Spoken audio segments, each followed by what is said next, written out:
There are few scenarios I will paint that will indicate whether PDP will win the forthcoming election or not. But to start with, PDP is going to win. We are going to take over Aso Rock, the presidential villa. I'm confident in saying this. It is not because of who is contesting the election. Either it's Atiku, or Tinubu, or P2B, or Kwankwaso. That is not the issue. The first issue is that PDP was in government up till 2015. And, well, whatever happens, APC, which came out as a third force, took over and won PDP, bringing in the present administration. Nigerians, in quote, Nigerians, including you and I have seen that things were much more better, at least up to 2015 May, and that things have really broken down from 2015 May till date. Nigerians want to recover. Nigerians want to see a country where the exchange rate, I'm not saying that 177 or 180 that it was in 2015 was good enough, but compared to the black market rate of 710, that is far much more better. It's about 3 times or more than 3 times what it was, maybe 4 times what it was. So every Nigerian will want to see a government system that will be ushered in that can do this adjustment for them. Nigerians will want to see if they go to market to buy a bag of rice, if they can buy foreign rice with a 10, 12,000 naira, and then locally they produce rice with about maybe 7,000 naira per 50 kilograms. Nigerians would like to see the cost of petrol, fuel to fire our vehicles and generators come down. Nigerians have suffered in these 8 years than put all their sufferings from 1940 when Nigeria was put together. So if they compare the two governments, they will know that voting for PDP will be better than voting for APC. I'm not talking about human beings. I'm talking about parties now. The other scenario is those who are contesting for the election.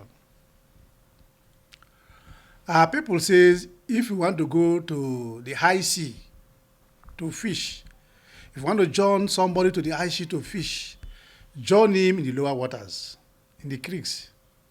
Join the man to the creeks and see how he does. Whether he's a capable person that can take you to the high sea and bring you back. The presidency is not a primary school or a secondary school that if you fail, okay, you will repeat. That is why Nigerians want to sack APC, because they have failed, and if you give them a chance to repeat, what will they repeat? Repeating means if you know you have failed this year, next year you're improving, but every other year there's no improvement. So the chances of APC even repeating doesn't come. Now, the PDP candidate has been president before. Yes, vice president. And during that era, he handled certain critical aspects that concerns the economy of this country. And we acknowledge, every Nigerian acknowledge, that he gave a very strong support to the president, and most of the good policies that came about were also through him. The former vice president, Atiku Abubakar, has been in the presidency before. If he takes over today, it's like a relay race. If he takes over today, he will start running. He's not going to ask, which direction am I going to run into? We start running. In every sphere where Nigeria is having difficulties, he already had experience. Tinubu has not been in the village before. He was governor of Lagos State. Yes, that is a state, but they cannot compare the administration and the challenges in a state to 36 states, including FCT. The pressure of governance that will come from the center is far, far, far different. Now, the other person is P2P. We appear to be the president for the youth alone. The youth need the elders. The youth also needs the elders. A country of the youth alone will not work well. When they say, give us power, sometimes we look at them and we laugh. I became local government council chairman when I was 30 years old. I was a youth. 1987.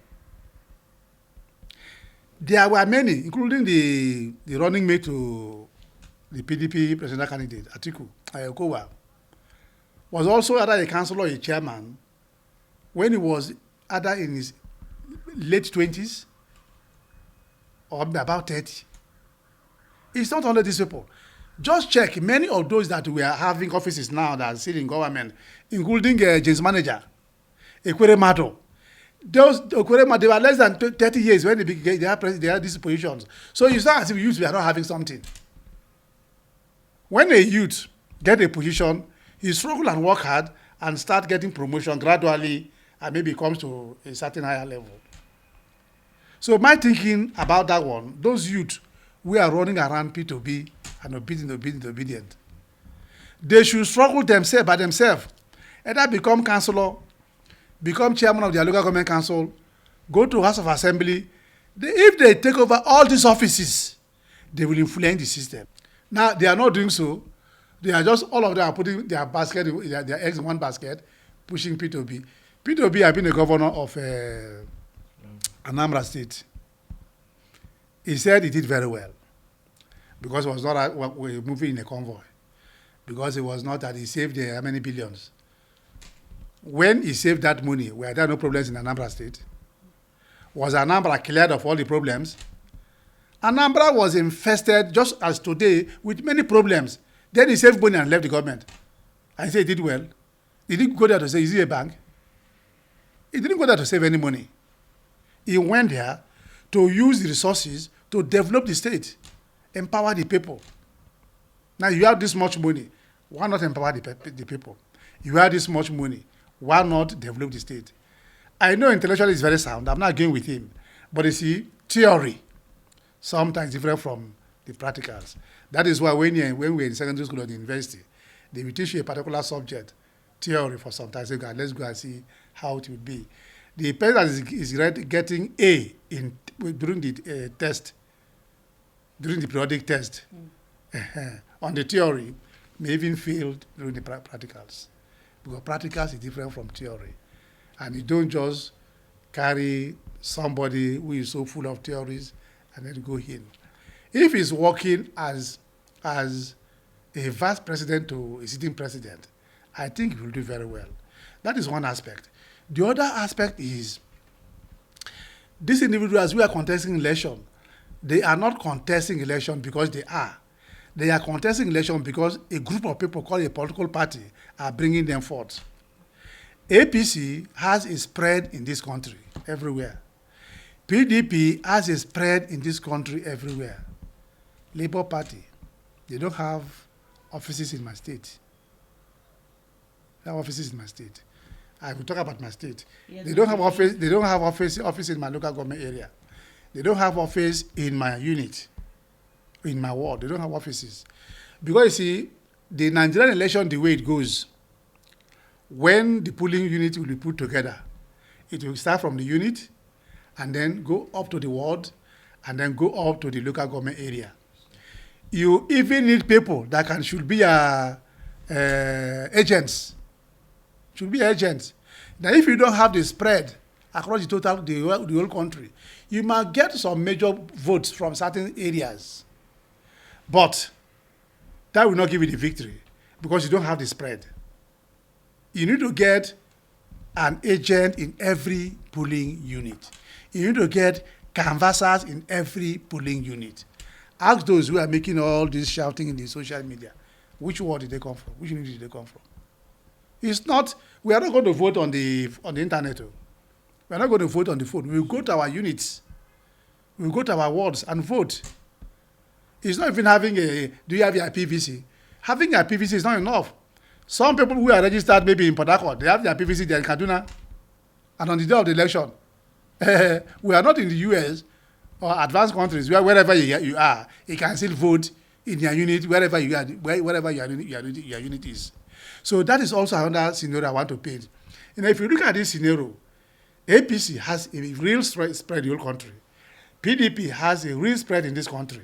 But because of the APC failure, it does not matter who they are bringing, no matter how brilliant the person is. Because it might likely queue in the direction of the existing government. The Nigerian people would like to make a change. I can paint several scenarios. So with these scenarios, if you look them together, you will see that PDP has a better chances of victory. That is the truth. I'm not talking about, I am in PDP. Do you think I will be in PDP if I think that PDP is going to lose? I was a founding member of PDP from 1998. Until now, I have not left PDP for one day. I have represented PDP in the River State government. I represented PDP from 2003 till now, the National Assembly. Why wouldn't I say so? Because you see, when you have two systems and one system has failed, what do you go to? You go to the other system. We are talking about alternative. Now, Labour Party is not granted. The other one is what? Is it NNPP something? I don't even know the name. This other one, NNPP, what? Is it NNPC, NNPR? Or NNPP? Yeah. Okay. They are not rooted. Okay. They are sectional parties. I can even give you the scenario of voting pattern how to become. See, I have been a planner in this political party. I have planned for about 3, 4, 5 4 governors now. And I've been planning for my elections. So I know the scenarios we see. It's not the theory you hear. No. When you have two things, it means that this one can alternate to this, and this can alternate to this. Now, this first one has failed. So the next one they will go to is this one. Because the other one don't have their bearing in the entire country. So there's a problem. If they have, I can give to Labour Party. If Labour Party has started like 2-3 years ago, and they work out to have a major spread, I think Obi will do very well. Even now, I see him giving a fight too. I'm not saying that he cannot give a fight, but it will be sectional fights he will give.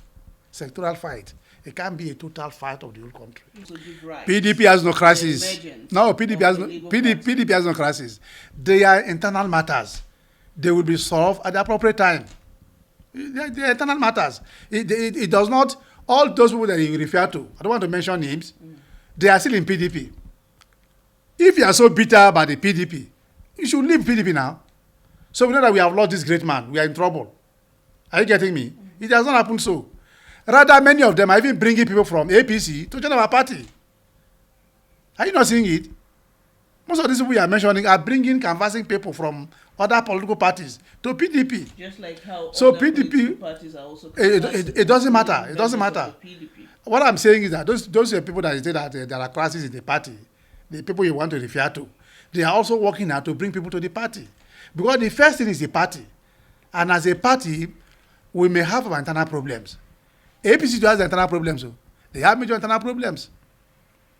Don't you hear when the northern Christians say that they're not going to vote for APC because of Muslim ticket? I don't want to even go to those areas. I don't want to go to, as a person, I don't mind who they bring. But that is the view of the all northern Christians. What crisis is more than that? Because the northern Christians' voting strength, no matter how small, may constitute about 30% or more in the north. So if it may constitute about 30% or not in the north, and the entire leadership have come together and said that, look, we are not voting for this ticket combination. Well, as usual, as a party elder, I will advise that they should minimize the internal wranglings. they should try as much as possible to bring every person on board.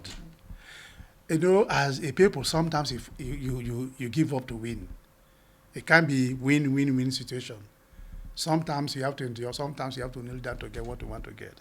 So my advice is that where it becomes too obvious, they should use other mechanism to get our leaders who are hungry and make them to calm down, so that the party can work as a united front.